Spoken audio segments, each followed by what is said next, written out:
labaw sa natakani ana nga maanindot sa gawas siya nahigugma sa kaanyag sa himakay kinaiya buot niya nga atong talambuon ang kaputli ug pagkayano ang hilom nga mga kaambon sa kabulakan kung maminaw lamang kita ang mga pulong sa paglalang sa Dios.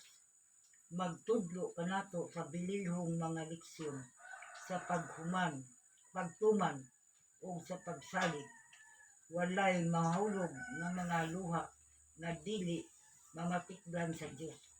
Walay pahiyom na dili niya timan-an.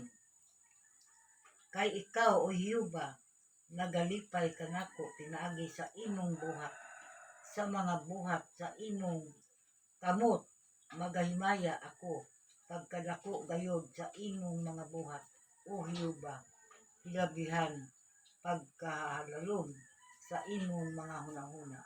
Salmo 92:4-5.